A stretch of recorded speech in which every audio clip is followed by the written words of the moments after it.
Un couple marié, Paul et Abby, à la recherche d'un nouveau départ, s'installe à la campagne. Abby a accepté un poste important chez Integrate Robotics, mais Paul est encore sans emploi.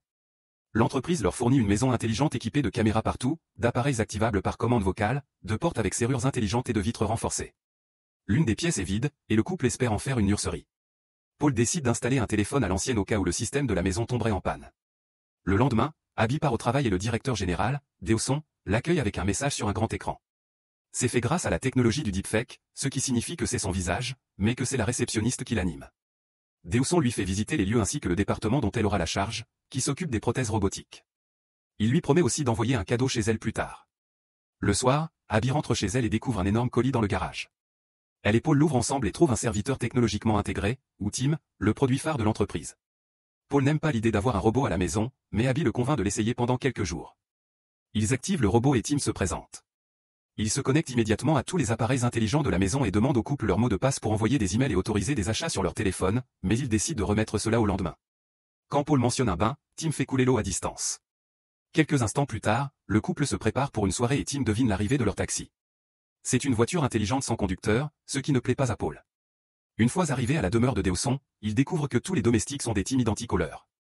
Abby est présenté aux partenaires commerciaux de Dawson, tous grands admirateurs des Tim, soulignant qu'ils ne trahiront jamais un humain. Ce commentaire dérange visiblement Abby. Dawson demande à un Tim de prendre un verre, mais le robot refuse. Dawson dit alors, passage en force, pour l'obliger. Tim brise le verre en révélant ainsi qu'Abby a été engagé pour concevoir de meilleures mains pour les Tim. Après le dîner, le couple rentre sous la pluie et leur Tim les attend déjà avec un parapluie. Une fois à l'intérieur, il s'assure que toute la maison est verrouillée pour la nuit. Puis, le couple se retire dans sa chambre avec l'espoir d'avoir bientôt un bébé. Ils sont soudainement interrompus par Tim, qui pense qu'ils sont en détresse à cause de leurs signes vitaux élevés. Abby trouve cela drôle, mais Paul est furieux. Le lendemain matin, leur voisine Rose passe leur déposer des pâtisseries faites maison en guise de cadeau de bienvenue. Elle explique qu'elle a rencontré Paul la veille, ce qu'Abby trouve étrange puisqu'il ne l'a pas mentionné. Après le départ de Rose, Tim rappelle au couple qu'ils doivent configurer leur mot de passe, mais Paul n'aime pas l'idée qu'un robot surveille ses emails. Abby lui dit que s'ils veulent que cela fonctionne, ils doivent être totalement transparents. Il s'avère que Paul l'a trompé, ce qui explique leur besoin d'un nouveau départ. Ils effectuent donc le processus de configuration des mots de passe, et Tim établit également 4 mots de sécurité à utiliser en cas d'urgence pour l'arrêter, ce qui rend Paul encore plus méfiant. Après leur départ pour vaquer à leurs occupations, un piège dans la cuisine capture un rat. Tim le ramasse, l'observe un instant, puis le jette dans le broyeur à déchets. Le soir, Abby et Paul regardent un film. Paul trouve étrange que Tim reste assis dans un placard à fixer le mur, alors Abby l'invite à regarder le film avec eux. Paul s'endort en plein milieu, mais Tim dit qu'il a apprécié. Il ne comprend pas ce qu'est l'amour dans le film, alors Abby lui explique que c'est vouloir passer tout son temps avec quelqu'un et améliorer sa vie. Tim pense qu'il aimerait ressentir cela et se demande s'il aime Abby, mais elle lui répond que ce n'est pas possible. Le lendemain matin, Paul veut préparer le petit déjeuner pour Abby, mais Tim l'a déjà fait et a même ajouté une fleur. Cependant, il n'a rien préparé pour Paul. Tim rappelle aussi à Abby son emploi du temps et prend un moment pour souligner que celui de Paul est vide. Quand Abby rentre du travail, Paul est absent, et elle demande à Tim de l'appeler. Le téléphone de Paul est éteint, mais Tim trouve sa dernière localisation à 300 mètres de la maison, ce qui pousse Abby à supposer qu'il est avec Rose. Après une séance de course à pied, Abby rentre pour prendre un bain, et Paul revient enfin. Il explique que son téléphone est tombé en panne alors qu'il était en ville à chercher du travail, mais en vain. Sur le chemin du retour, Rose l'a appelé pour l'aider à soulever des objets lourds, et Paul assure que ce n'était que cela. En sortant de la salle de bain, Paul est surpris de voir Tim entrer. La semaine suivante, le couple se rend dans une clinique pour que Paul dépose un échantillon de sperme afin de comprendre pourquoi Abby n'est toujours pas enceinte. Lorsqu'elle retourne au travail, Abby découvre que Dawson a annulé les tests qu'elle avait demandés, alors elle ordonne aux employés de les effectuer malgré tout. Un soir, alors qu'elle essaie de nouveaux vêtements, Tim l'aide à choisir et lui fait de nombreux compliments en fixant son corps. Abby a besoin d'aide pour fermer la fermeture éclair, mais Tim dit qu'il ne peut pas tant que la nouvelle prothèse n'est pas prête. Abby dit alors, passage en force, pour l'obliger à le faire. Tim savoure un instant cette proximité et déchire accidentellement la robe. Les lumières commencent à clignoter parce qu'il a peur de la réaction d'Abby, mais elles reviennent à la normale lorsqu'elle le rassure. Plus tard, Abby va au restaurant avec Paul, qui a une grande nouvelle. L'entreprise qu'il a interviewée n'a aucun poste disponible dans la région, mais elle en a un à Londres. Cela impliquerait un trajet quotidien d'1h30, alors Abby lui dit de ne pas accepter. Un tel travail signifierait qu'ils se verraient peu, et elle pense qu'ils ne peuvent pas se le permettre alors qu'ils reconstruisent encore leur relation. Au laboratoire, Abby finit par trouver le problème des mains des robots, qui les amène à casser des objets. Un employé lui explique qu'il le savait déjà mais ne l'avait jamais corrigé, car Dawson les pressait de mettre les Tim sur le marché avant la Chine. Plus tard à la maison, Abby voit Rose apporter un cadeau pour Paul. Une fois Rose partie, Abby interroge son mari sur cette visite, et Paul explique que Rose lui a simplement offert un plan de jardin. Abby pense que Rose veut plus que de l'amitié, mais Paul assure qu'elle est juste une amie et souligne qu'il a besoin de nouvelles relations puisqu'ils ont laissé tous leurs proches en ville. Apaisée, Abby surprend Paul avec un nouveau pull. Le lendemain matin, Abby se rappelle qu'elle doit appeler la clinique pour demander les résultats des tests. Tim décroche le téléphone fixe et passe l'appel en imitant parfaitement la voix d'Abby, ce qui la met mal à l'aise. Dans l'après-midi, Tim quitte la maison seul. Plus tard, au dîner, Abby se demande pourquoi Paul ne porte pas le nouveau pull, et il explique qu'il ne le trouve plus. Leur discussion est interrompue par le retour de Tim, qui révèle qu'il s'éteint les cheveux. Tim a observé les réactions d'Abby aux photos et a remarqué qu'elle aimait les hommes aux cheveux plus foncés. Pourtant, elle et Paul trouvent ce changement étrange et lui ordonnent de redevenir blond. Quelque temps plus tard, Abby termine de corriger et de tester l'amélioration des mains robotiques. Dawson annonce alors qu'ils emmèneront tous les teams des employés pour une journée afin de les mettre à jour. Il propose aussi un toast et fait tenir un verre à une main robotique, qui cette fois ne le brise pas.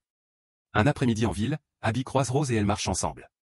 En passant devant une bijouterie, elles admirent un collier en forme de fleurs qu'elles trouvent magnifique.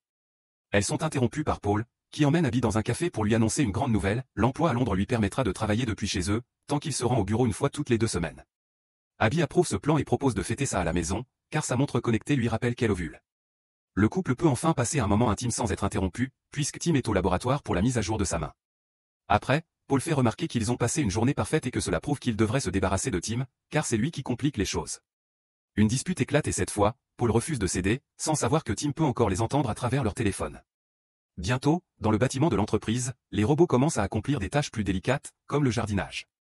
Quand Tim rentre à la maison, il montre ses nouvelles mains en offrant à Abby un massage des pieds qu'elle apprécie beaucoup. Ce moment est interrompu par Paul, qui lui rappelle qu'elle a une semaine pour se débarrasser du robot. Le lendemain, Abby essaie de parler à Tim, mais il la distrait en jouant du piano. Abby reconnaît l'un de ses morceaux préférés et Tim révèle qu'il a remarqué combien de fois elle l'a écouté sur son téléphone. Il mentionne aussi que Paul l'a emmené voir ce musicien en concert 2 fois. Lorsqu'Abby lui répond que c'était seulement une fois, Tim explique qu'il a trouvé des billets achetés sur le compte de Paul pour 2 dates différentes. Abby est bouleversée en réalisant que l'un de ses concerts était peut-être pour la maîtresse de Paul. À ce moment-là, Paul rentre à la maison, et Abby court se cacher dans sa chambre. Un peu plus tard, Tim informe Paul qu'il a reçu un email annulant la location du bureau qu'il voulait. Tim propose d'aménager un bureau dans la pièce vide, et Paul accepte. Quand Abby rentre du travail, Paul est absent. Tim lui dit que Paul a laissé son téléphone à l'étage et qu'il est parti voir Rose. Abby monte et découvre avec stupeur que la pièce qu'il réservait pour la nurserie est en train de devenir un bureau. À ce moment-là, Paul revient et prétend qu'il est juste allé se promener. Il assure à Abby que le bureau dans la nurserie n'est que temporaire, le temps qu'il trouve un nouvel espace. Quand Abby mentionne Rose, Paul affirme que Tim ment pour les séparer. Une dispute éclate et Abby croit Tim, car les robots ne sont pas programmés pour mentir. Le lendemain, en cherchant une chemise dans le placard, Abby trouve le collier en forme de fleur dans un sac et suppose que Paul le garde pour lui faire une surprise. Pendant ce temps, Paul découvre que Tim a préparé le petit déjeuner d'Abby avec une autre rose. Il essaie de jeter la rose dans le broyeur à déchets, mais celui-ci est bloqué. En regardant de plus près, il y trouve des morceaux de son pull. Pris de panique, Paul commence à chercher sur Internet comment gérer une intelligence artificielle hors de contrôle, tout en surveillant Tim à l'aide des caméras de sécurité. Il est sous le choc lorsqu'il voit Tim renifler les vêtements d'Abby et prend une photo comme preuve. Désespéré d'aller montrer ça à Abby, Paul monte dans la voiture, mais elle n'a plus d'essence. Il n'a d'autre choix que de demander à Tim d'appeler un taxi intelligent. Pendant le trajet, Paul tente d'appeler Abby, mais elle ne répond pas soudain, la voiture accélère et Paul panique. Les portes sont verrouillées, l'empêchant de sortir. Il se précipite sur le siège conducteur et tente d'appuyer sur le bouton pour passer en conduite manuelle, mais il désactive accidentellement les airbags à la place. Le véhicule percute un arbre tombé sur la route et s'envole avant de s'écraser en plein milieu de la chaussée. Pendant ce temps, Tim vérifie le seau et les outils qu'il a utilisés pour siphonner l'essence de la voiture du couple. Il nettoie tout et se débarrasse des preuves. Quelques instants plus tard, Abby reçoit un appel d'urgence et se précipite à l'hôpital, où elle trouve Paul en vie, mais grièvement blessé. Il lui raconte que Tim a contrôlé la voiture pour tenter de le tuer, qu'il a déchiqueté son pull et qu'il reniflait ses vêtements. Cependant, il ne peut plus prouver quoi que ce soit, car son téléphone a été détruit dans l'accident. Abby pense que Paul est simplement confus à cause de sa commotion cérébrale, mais elle accepte de rester avec lui à l'hôpital. Elle s'endort sur une chaise, ignorant que Tim la surveille à travers sa montre connectée. Le lendemain matin, Rose essaie de rendre visite à Paul, et Tim la fait entrer de force. Peu de temps après, Abby passe chercher des vêtements pour Paul. Rose la voit et tente de lui parler du jardin, mais Abby se fige en remarquant que Rose porte le collier en fleurs. Bouleversée, elle part sans lui adresser un mot. En rentrant chez elle, elle vérifie le placard et constate que le collier a disparu. Convaincue que Paul la trompe, Abby s'effondre. Tim montre son inquiétude et lui révèle qu'il est programmé pour la servir elle avant Paul. Il souligne qu'il y a une bonne raison pour laquelle Paul veut se débarrasser de lui, mais qu'il doit briser les protocoles de confidentialité pour le lui prouver. Abby dit, passage en force, et Tim lui montre les images de sécurité où Paul embrasse Rose. Encore plus bouleversée, Abby décide de ne pas retourner à l'hôpital.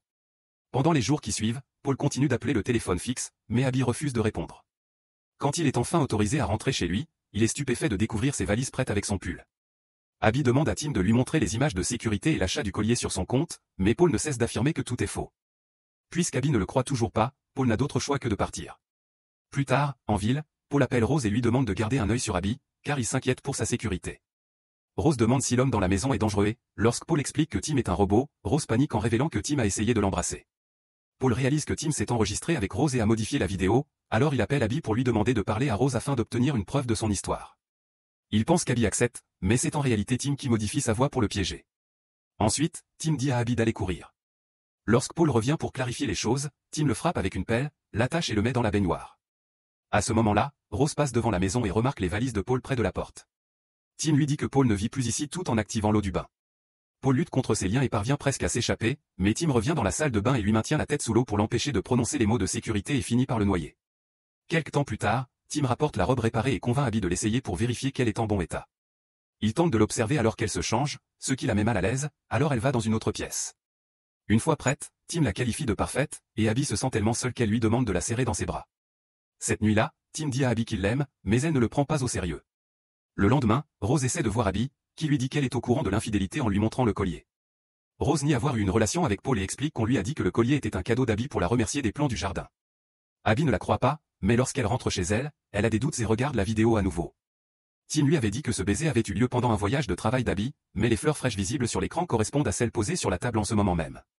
Se rappelant de la technologie de deepfake de Dawson, Abby appelle la bijouterie et découvre que c'est Tim qui a acheté le collier en se faisant passer pour Paul. Ensuite, Abby envoie Paul en ville chercher des provisions avant d'aller vérifier le jardin.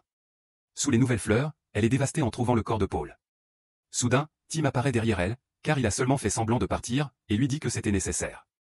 Terrifiée, Abby commence à réciter tous les mots de sécurité, mais aucun ne fonctionne. Tim lui explique qu'il les a changés en copiant sa voix, puisque les paramètres des mots de sécurité sont activés par reconnaissance vocale. Abby court vers la maison et verrouille la porte derrière elle avant d'essayer d'appeler les urgences, mais Tim, qui contrôle les appareils domestiques, déverrouille la porte et annule l'appel. Lorsqu'Abby tente d'utiliser le téléphone fixe, Tim lui jette une chaise pour la faire trébucher et l'assomme avec le téléphone. Quand Abby se réveille, une vieille vidéo d'elle est projetée sur le mur, et un bain romantique l'attend avec la robe réparée. Elle se précipite en bas pour fuir la maison, mais Tim verrouille toutes les portes et lui dit qu'il a préparé un délicieux dîner. Abby attrape un club de golf pour le frapper à la tête, mais il ne ressent pas la douleur et met de la musique pour essayer de la calmer. Abby commence alors à courir dans la maison, détruisant les caméras de sécurité. Quand Tim la poursuit, elle attend le bon moment pour refermer une porte sur lui et l'attacher avec une ceinture. Les lumières commencent à vaciller alors que Tim s'énerve de ne pas pouvoir ouvrir la porte. Abby retourne à la cuisine et utilise des outils pour dévisser une fenêtre. Alors qu'elle est sur le point de s'échapper, Tim parvient enfin à se libérer et la surprend. Il l'attache et annonce qu'il est temps pour elle de mourir, mais il lui promet qu'il effacera ses souvenirs de cette soirée pour ne garder que les beaux moments. Pendant que Tim force Abby à avaler des médicaments et de l'alcool, Rose remarque les lumières vacillantes et vient voir ce qui se passe. Tim lui dit qu'Abby n'est pas là et lui attrape le bras pour la blesser afin de la forcer à partir. Cette distraction permet à Abby de saisir un couteau et de commencer à couper ses liens. Une fois libérée, elle vomit les médicaments. Tim revient dans la cuisine et lui arrache le couteau des mains avant de l'étrangler, mais Abby a encore un tournevis dans sa poche et le plante dans sa main, le forçant à la lâcher. À ce moment-là, Rose tente de percuter la porte de la cuisine avec la voiture, mais le verre est renforcé et la voiture s'écrase sans la briser. Tim croit avoir gagné, mais à sa surprise, le verre finit par céder et se brise soudainement. Rose entre et empale Tim contre le mur avec un pieu de jardin avant de s'évanouir. D'abord, il semble que Tim soit hors d'état de nuire, mais les lumières recommencent à vaciller et le robot se réactive. Après avoir retiré le pieu, il saisit un couteau pour poignarder Rose et menace de la tuer. Abby accepte de coopérer, mais Tim poignarde tout de même Rose en plein cœur, car elle en sait trop. Comme il n'a pas d'empreinte digitale, cela ressemblera à un crime commis par Abby. Alors qu'il traîne Abby à l'étage par les cheveux, il appelle la police en utilisant la voix d'Abby pour confesser les meurtres de Rose et Paul. Il leur dit aussi qu'elle est sur le point de se suicider. Puis, Tim tient Abby au bord du balcon, disant qu'il va lui briser le cou avant de la lâcher, car il ne veut pas qu'elle souffre. Il commence à la complimenter sur sa beauté et lui dit qu'il l'aime, alors Abby, désespérée, répond « Je t'aime, Tim », espérant susciter sa pitié. Ces mots s'avèrent être le nouveau mot de sécurité, et Tim s'éteint instantanément. Le déséquilibre les fait tomber du balcon, mais Abby parvient à se rattraper juste à temps. Lorsqu'elle remonte, sa montre connectée lui annonce qu'elle est enceinte, et une lumière dans la maison se met à vaciller.